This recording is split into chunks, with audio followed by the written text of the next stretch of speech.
Well, joining me live from the seat of Werriwa is the Shadow Treasurer Angus Taylor on Government Costings Day or Labor Costings Day. Angus Taylor, thanks for your time. What do you make of the Labor costings announcement? And Jim Chalmers throwing the gauntlet down to you, saying you've got to show how you're saving, if you like, to spend $62 billion in this campaign. Well, let me say, Andrew, that what's very clear from the costings that came out is that the real risk to our economy is Labor, the real risk to our government budget is Labor, the real risk to our household budgets is Labor, and we also learned today that the real risk to our credit rating is Labor. S&P has come out and said that our credit rating is at real risk, and we've seen through the course of this campaign Labor spending an extra $10 million every single hour of the campaign. This is a Labor Party that has lost control of the budget, $180-odd billion across the forwards. That has had no material change, as you said up front, Andrew, as a result of their costings coming out. Ours will come out in the next couple of days. But I can give you a sneak preview, Andrew. What you're going to see is a stronger budget position than Labor's, lower taxes than Labor's, and a stronger economy under a Liberal Dutton government. And that is what Australians need right now if they're going to have a stronger household budget. And we know that household budgets have been hit harder than at any time in history under the last 3 years of Labor. All right. So just confirming, you're announcing right now that when you unveil your position and your costings, you'll have deficits less than the $179 billion over 5 years that Labor has, correct? You will see, as I've said on a number of occasions, you will have a stronger budget position under us than Labor. And the reason for that is simple. As you know, we have done the hard work over 3 years of opposing $100 billion of off-budget, non-budget Labor spending. And that is because it's not essential services, it's not health, it's not disability support that we see as so important. It's in other areas which is not necessary at a time like this when Australian households are struggling to make ends meet. We don't need the government spending the kind of money that this Labor government has been spending and plans to continue to spend. How much better is your position? Is it $5 billion over the forwards, $10 billion, $20 billion, or is it just a couple of billion? Is it a significant advancement on the situation that Labor's in? I gave you a sneak preview, Andrew, but I'm not going to give you the costings today. You will see them in the next couple of days. But look, what is very clear is the real risk to our budget, the real risk to our economy, the real risk to household budgets, and the real risk to credit rating. Is it a significant advancement? And Anthony Albanese. Because, Mr. Taylor, if it's not a significant advancement, then S&P's warning goes to you too. Their warning goes to you, risking the AAA as well, does it not? I'm not putting the costings out today, Andrew. That was a good try, but it will be a stronger position, make no mistake about it. And that's because Jim Chalmers has lost control of his colleagues. He's lost control of the budget. He threw out the budget rules when he came into the job. The first thing he did as Treasurer at his first budget is throw out the rules that have been in place for decades in this country to manage the budget in a way which ensures that future generations of Australians won't have to, and current generations won't have to pay more tax.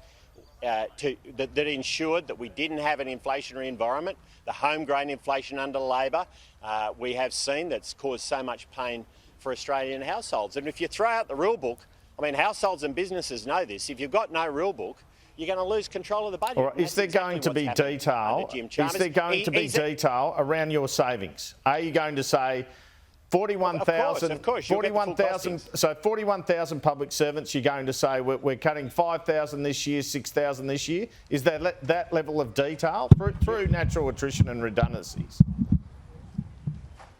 There's a bit of wind here. Sorry, Andrew. There's a lot of activity in this fantastic booth where we've got Sam Kayal here in Werriwa doing a great job. But look, you will see all the costings detail. In line with past precedent, Andrew. But as I said, the sneak preview is our position will be stronger.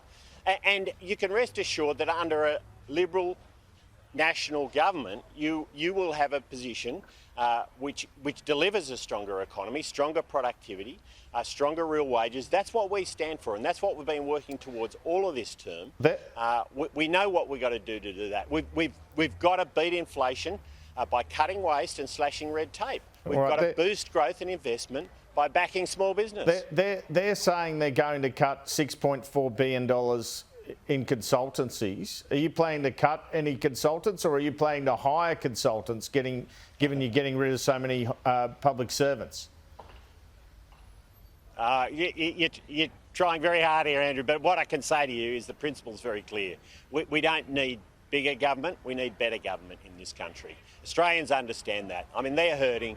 They're having to find money to dig deep into their savings in order to make their household budgets work. They're having to work extra hours. They're having to cut back on anything that's not essential and even essential. So they expect the government to be doing the right thing by their money as taxpayers. And that's what you will see in our costings, the hard work that we've been doing over 3 years. And it will be focused on what is necessary to fix the mess that Labor has created in both household budgets and government budget. And, you know, at the end of the day, if we continue to have another 3 years of what we've had here, S&P has said that our credit rating is risk, and here's the price you pay for that. Every Australian has to pay more in their loans if we end up with a deterioration from what you're of our saying, credit rating. And that is something that we can't afford as a country. From what you're saying, you must be promising a significant advancement on the $179, now $178 billion of deficit. There must be a decent gap between their budget position and yours. Can you give me a yes or no on that? So Andrew, you can do your best to get to me to announce all of this today, and I won't do that. But I've already given you the very clear picture as to what it's going to look like, and critically, what's necessary to beat inflation by cutting waste and slashing red tape, to boost growth and investment. You will see in there lower taxes for small businesses. You'll see that in our costings. The instant asset write-off, the entrepreneurship accelerator, getting young Australians into businesses, giving tax cuts for Australians who buy their first home. I mean, we know how important buying the first home is to the Australian dream. You'll see that in our costings, Andrew. And I'll tell you one more tax cut you'll see in our costings, which is $1,200 off 85% of Australian taxpayers in the next financial year. Now, balancing household budgets and government budget, there's two budgets we've got to fix here, is incredibly important. You'll see that in our costings, and that's what's necessary to get to where we need to go, which is stronger household budgets alongside a stronger government budget. I'll also see you repealing their tax cuts to pay for your defence spend. Well, let's be clear. Labor is going to impose more taxes. They're whacking superannuation. Here was the Labor Party that lied before the last election and said they weren't coming after superannuation. Well, we know $5.5 billion they're going after in the forwards over Australian superannuation. You know, this is farmers, small business people working hard, are going to be hit with taxes on unrealised capital gains. This is Labor taxing more. Well, you'll see lower taxes on small businesses under us. You'll see the $1,200 low to middle income tax offset under us. You'll see 25 cents a litre of fuel taxes that are currently being posed on Australians, and there won't be a ute tax under in our costings. So I can tell you, Andrew, that it will be a stronger position, not just for the budget, but for Australian households as well. If you're elected, when would you plan to hold a budget? Well, we know that there'll need to be a statement later in the year. We understand that, and it'll be a statement we make on the budget position in response to what's necessary to clean up the mess that has been left by Labor. And we're seeing how big that mess is today. We saw it in the budget, $180 billion of red ink, as you rightly pointed out. We're heading towards $1.2 trillion of debt under this Labor government, this Treasurer, who is a doctor of spin, not a doctor of economics. And you see that in the results that have gone backwards under him in 4 budgets that have all been flops, Andrew. Well, we'll put out a statement in the second half of the year that will make clear a stronger position for this country, building on what we'll announce in the costings later this week. So the last mob, or the current mob, should I say, they did a budget in October, for example. Is that what we're looking at if you're elected? Well, as I said, there'll be a statement later in the year when we've got on top of the mess that Labor has left, and we know more about it today $10 million an hour, Andrew, over the last 20 days. This is what Labor does. This is a Treasurer who simply has lost control of his budget. And of course, the result of his failures means that Australians are losing control over their household and small business budgets. And that's just not acceptable. We can't afford another 3 years like this. It sounds like your main savings will be these public service cuts. Is that fair? So, Andrew, what we've been very clear about is that we don't need bigger government, we need better government in this country. And there's small business people out there, I'm sure there's some watching today, although most of them work hard every day, all day, who know that what's crucial to run a small business well is to have a good team. Not necessarily a bigger team, because they can't afford that, and they certainly can't afford that under Labor's cost of doing business and cost of living crisis. So we understand that. That's a business principle. I've got a business background. My background for 25 years was in business and economics, and I understand that the key is to make sure that government delivers, but not to make government bigger if you don't need to, and we don't think you need to. Can I ask you now, because I had some problems with shadow ministers in the past week, what's the cost of your nuclear power station plan? We've been clear on this all along. I don't know what the problems have been, Andrew. It's 44% lower than Labor's, $268 billion less than Labor's plan through to 2050. That's not just, let's be clear, that is not just nuclear generators. That includes absolutely everything in the energy system. And because we're building baseload generators, 7 baseload generators, alongside making sure there's enough gas in the system, gas reservation in this country on the East Coast, we know that it's possible to deliver a 44% lower pathway on electricity prices, and that's the key for Australians. But what's the construction cost? Chris Bowen has absolutely failed in his job.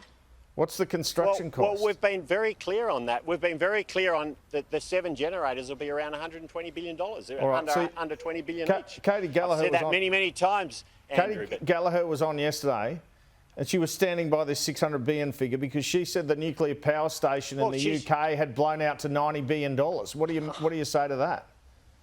You know, the one thing I've seen in this campaign endlessly, Andrew, from Labor is lies, lies, lies.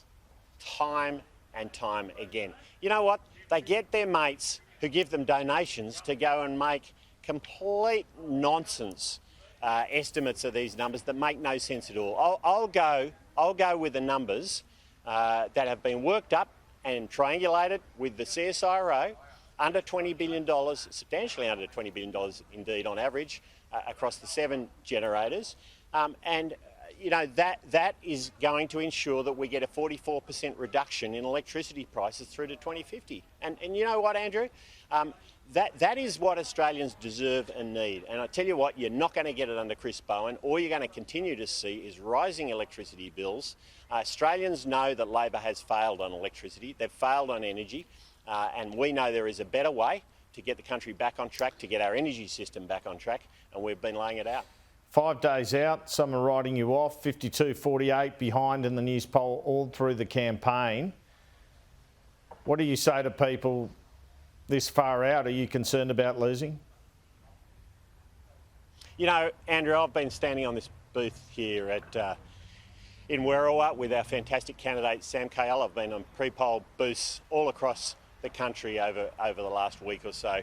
And what I see time and time again is people telling me that we can't afford another 3 years of Labor, that Australians are worse off than they were 3 years ago and they can't afford another 3 years of it.